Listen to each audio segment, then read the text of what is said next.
हरे कृष्णा। श्रीमद् भगवत गीता यथारूप की जय।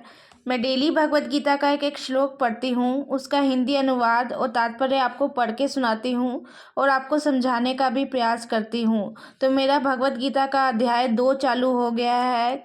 भगवत गीता का अध्याय 2 है गीता का सार। ये अध्याय बहुत ही इम्पोर्टेंट है। वैसे तो पूरी भगवत गीता भगवान कृष्ण द्वारा बोली गई उनकी वाणी है, उनका संदेश है, उनका उपदेश है। तो भगवत गीता तो सारे एक एक श्लोक बहुत इम्पोर्टेंट है, लेकिन भगवत गीता का जो 2 अध्याय है गीता का सार, इसमें बहुत कुछ भगवान ने बताया है। यह इससे हमें बहुत कुछ शिक्षा मिलती है। तो शुरू करते हैं हम अपना आज का श्लोक। श्लोक संख्या 3 है, अध्याय हमारा 2 चल रहा है। अगर आप श्लोक यहाँ से नहीं पढ़ सकते तो आप श्लोक यहाँ से भी पढ़ सकते हैं। तो शुरू करते हैं। कलेबयम माँ समगमा पार्थ न एतत् तवै उपपगते क्षुद्रम हृदय दौर्बल्यम त्यक्त्वा उत्तिष्ठ परम तपा। तो इस श्लोक में भगवान कह रहे हैं, हे पृथा पुत्र, इस हीन नपुंसकता को प्राप्त मत हो, यह तुम्हें शोभा नहीं देती। हे शत्रुओं के दमन करता, हृदय की शुद्ध दुर्बलता को त्याग कर युद्ध के लिए खड़े हो जाओ। तो इसके अध्याय 1 में अर्जुन ने अपने रिश्तेदारों और सगे संबंधियों को देखकर युद्ध करने से मना कर दिया था। अर्जुन ने कहा था कि मैं इन पर हथियार नहीं चला सकता, मैं युद्ध नहीं करूंगा। और अर्जुन रोने लग गया था और अपना धनुष बाण सब रख कर रथ पर बैठ गया था। तो अब भगवान उसे कह रहे हैं कि तुम इस हीन नपुंसकता को प्राप्त मत हो, यह तुम्हें शोभा नहीं देती। क्यों शोभा नहीं देती? क्योंकि अर्जुन क्षत्रिय था। जो क्षत्रिय का जो धर्म है वो है युद्ध करना, जो क्षत्रिय का जो कर्तव्य है वो युद्ध करना है, और अर्जुन अपने कर्तव्य से पीछे हट रहा था। तो भगवान उसे यही कह रहे हैं कि यह चीज़ तुम्हें शोभा नहीं देती।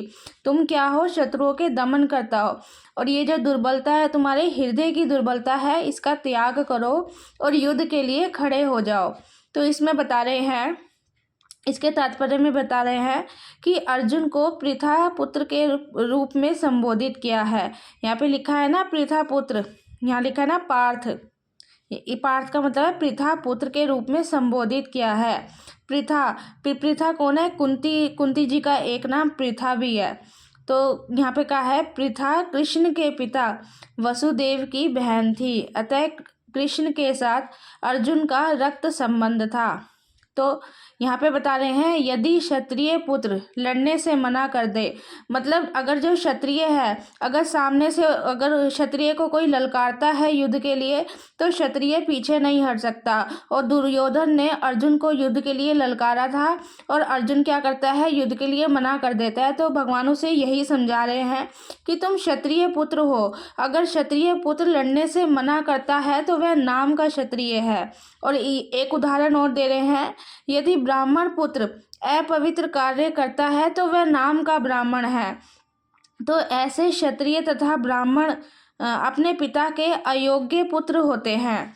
तो भगवान कह रहे हैं कि भगवान कृष्ण यह नहीं चाहते थे कि अर्जुन क्या है? अयोग्य क्षत्रिय पुत्र कहलाए, क्योंकि क्षत्रिय का धर्म ही है युद्ध करना, क्षत्रिय का कर्तव्य है युद्ध करना, कि अगर उसे सामने से युद्ध के लिए कोई ललकारता है तो क्षत्रिय पीछे नहीं हट सकता, उसे युद्ध करना ही होता है। तो दुर्योधन ने अर्जुन को युद्ध के लिए ललकारा था, लेकिन अर्जुन हृदय की दुर्बलता के कारण युद्ध करने से मना कर देता है कि मैं अपने सगे संबंधियों को नहीं मार सकता, मैं उन पर हथियार नहीं चला सकता।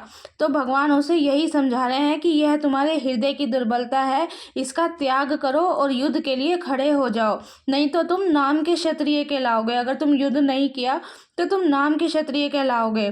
तो कृष्ण यह नहीं चाहते कि अर्जुन अयोग्य क्षत्रिय पुत्र कहलाए। तो यहाँ पे बता रहे हैं, अर्जुन और कृष्ण का घनिष्ठतम मित्र था। अर्जुन और कृष्ण अच्छे मित्र भी थे।